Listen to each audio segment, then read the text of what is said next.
আমাদের দলের বৃহত্তর অংশের একটা আকাঙ্ক্ষা ছিল যে আমরা জামাত বলয়ে থাকি। সেটার কারণও ছিল যে তারা জোটের প্রতি যে ওয়াদা দেয় তারা সেটা পুরোপুরি পালন করবেন। আমাদের একটা রুট লেভেলে আমরা চলে যেতাম, আমাদের আরও বড় দল হয়ে ওঠার সুযোগ ছিল। আমরা আশা করেছিলাম অন্তত ৮-১০ জন এমপি হয়ে যাওয়ার মতো জায়গা ছিল যদি জামাত জোটে যেতাম। যদি নুরুল হক নূর চাননি বা চান না যে জামাতের ঐতিহাসিক কিছু দায় সেটাকে গায়ে মাখতে চাওয়া বা তাদের সাথে এঙ্গেজ হলে যে ঐতিহাসিক দায়টা চলে আসবে। 5ই আগস্ট আসলো, পতিত পলাতক প্রধানমন্ত্রী তখন পালিয়ে গেলেন। এর পরবর্তী সময় দেখলাম যে গণ অধিকারে একটা বিরাট পরিবর্তন আসলো, মানে পদ নিয়ে বা কে কার সাথে নির্বাচন করবে। একবার শুনলাম যে এনসিপির সাথে একীভূত হয়ে যাবে, চেষ্টাও চলছে। মানে সামগ্রিক অর্থে 5ই আগস্টের একটা সুদিন চলে আসলো। ওই সময়টাতে গণ অধিকারে একটা বিশৃঙ্খলা তৈরি হলো। এর কারণটা কি আসলে?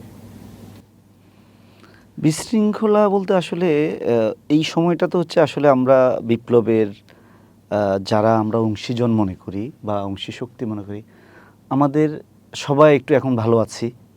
এক কথায় মানুষের ভালো থাকলে যেটা হয়, সব ভালো আসলে ভালো না, মানে সবার জন্য সয় না। তো গণ অধিকার পরিষদের এই ভালোর জায়গা থেকে, এক্সপেকটেশনের জায়গা থেকে আমাদের যে ধরেন ২১ দফা, আমাদের যে রাজনৈতিক যে বয়ান, আমাদের যে রাজনৈতিক যে রুট, যে নির্ধারিত রাস্তা, আমরা আসলে সবার একটা আকাঙ্ক্ষা ছিল যে তরুণদের মধ্য দিয়ে একটা পরিবর্তন হবে। যখন পরিবর্তনটা হয়ে গেল, তো এখন হোয়াট নেক্সট, মানে এরপরের পরিবর্তন। তখন তো এটা ঐতিহাসিকভাবে বিপ্লব কিংবা গণ অভ্যুত্থান পরবর্তী যেটা হয়, ক্ষমতা উপভোগ করতে চাওয়া, এটা দোষের না, এটা ঐতিহাসিক বাস্তবতা। কিন্তু আমাদের গণ অধিকার পরিষদে আমরা এগুলো ভালোভাবে ডিল করতে পারি না। এটা নিঃসন্দেহে অসংকোচে এটি বলতে হয় যে আমাদের নেতৃত্বের জায়গা থেকে আমাদের দলটা আরও ভালো, আরও বড় অবস্থানেই থাকতো, এটা আমাদের নেতাকর্মী সহ দেশের মানুষ তাই প্রত্যাশা করে।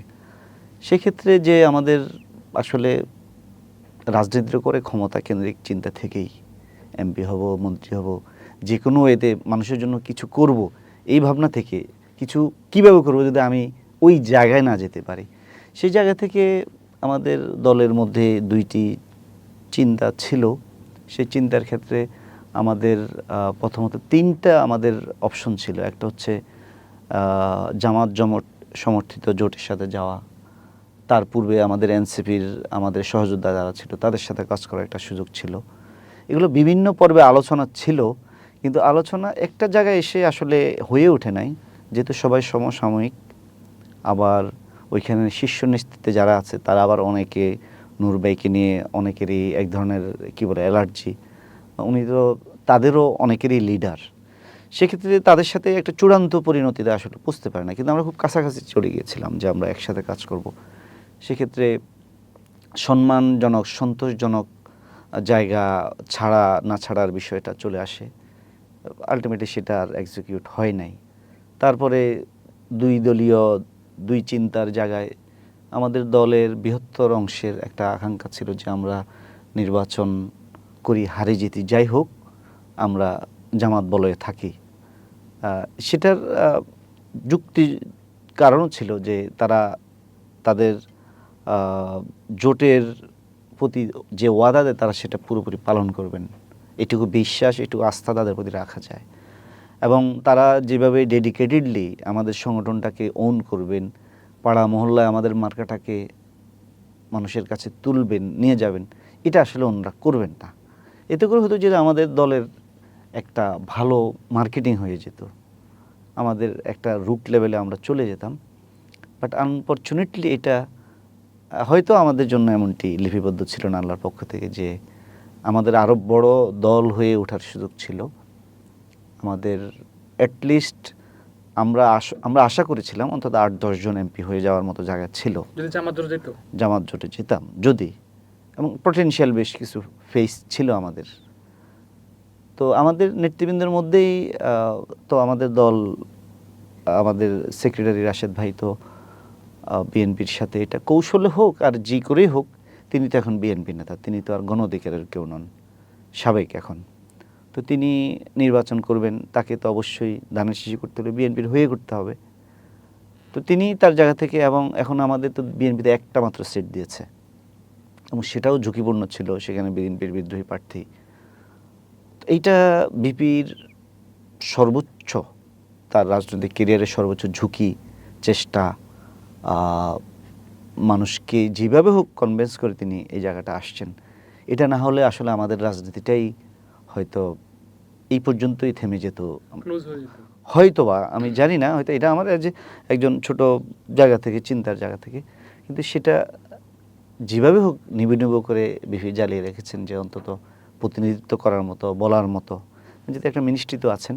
সেক্ষেত্রে আমাদের দলে নানান চড়াইতে পেরিয়ে পক্ষে বিপক্ষে সর্বসাকুল্যে আসলে ব্যর্থতার গল্প তো কেউ শুনতে চায় না। বিপি সাহস করে, চেষ্টা করে তিনি তো হয়ে আসছেন, দলের প্রতিনিধিত্ব করছেন, গণ অধিকারকেই দমন করছেন। সেক্ষেত্রে আমরা আমাদের ইন ফিউচার আমরা বিএনপির অনেক বিষয়ে আমাদের জোট সঙ্গী হিসেবে আমরা বিএনপির কাছে আসলে এখনও প্রত্যাশিত আচরণ যেটি হওয়া উচিত জোট সঙ্গীদের প্রতি, সেই জায়গায় বিএনপির মনে হচ্ছে আরও কিছু করবার আছে। আচ্ছা, আপনি জামাতে না যাওয়ার পেছনে কি কোনো সুনির্দিষ্ট কারণ ছিল কিনা, নাকি সুনির্দিষ্ট? দুইটা কারণ এক্ষেত্রে। একটা কারণ হচ্ছে যে, প্রথমত হচ্ছে আমার শীর্ষ নেতৃত্ব বিপি নুরুল হক নূর চাননি বা চান না যে জামাতের ঐতিহাসিক কিছু দায়, যেটার গায়ে মাখা, মানে সেটাকে গায়ে মাখতে চাওয়া বা তাদের সাথে এঙ্গেজ হলে যে ঐতিহাসিক দায়টা চলে আসবে, আসলে এটা হচ্ছে একটা ইস্যু, যে এটা এই দায় আমি কেন নেব, বা আমি, যদি অনেক ব্যাখ্যা আছে, অনেক ধরনের ব্যাখ্যা আছে, বাট এটা হচ্ছে প্রথম। দ্বিতীয় হচ্ছে আমরা তো আসলে ক্ষমতা চাই, দায়িত্ব নিতে চাই, যেই জায়গায় যে আমি কাজ করতে পারি সেই জায়গায় যেতে চাই, যদি বলি খোলামেলা। তো সেটা তো আসলে জামাতের সম্ভাবনাটা কমই ছিল। আমরা যারা শুরু থেকে নুরুল বুঝতে পারছে। আমরা এটা বুঝতে পারছি যে জামাত খুব ভালো করবে, এটা আমরা নিশ্চিত ছিলাম। এনিওয়ে, বাট জামাত ক্ষমতায় আসবে না এটা কনফার্ম ছিলাম। আমরা কনফার্ম ছিলাম যে জামাত ক্ষমতা আসছে না, অনেকগুলো কারণে জামাত সেই জায়গা পর্যন্ত আসলে যায়নি। আপনি যাই বলেন, জামাতের নেতৃত্ব সেই পর্যন্ত এখনো পৌঁছতে পারেনি।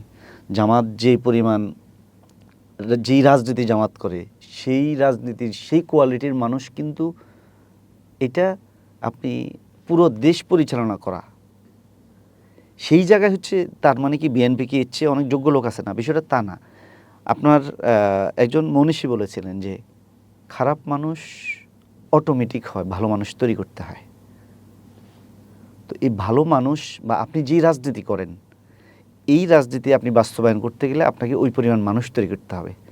জামাত সেখানে এখনও অনেক অনেক দূর পিছিয়ে আছে। জামাত যে রাজনীতিটা মানুষকে দিতে চায়, এখন আপনি ক্ষমতা আসার পরে যদি আপনি আমার উপরে ডিপেন্ড করতে হয়, আপনি যদি একজন সাধারণ মানুষের উপরে ডিপেন্ড করতে হয়, তাহলে তো আপনি আপনার আদর্শটা, আপনি আপনার চিন্তাটাকে বাস্তবায়ন করতে পারবেন না। এই ক্ষেত্রে এই দুইটা দিকে আমার মনে হচ্ছে যে আমাদের জামাতের সাথে না যাওয়ার একটা বড় কারণ।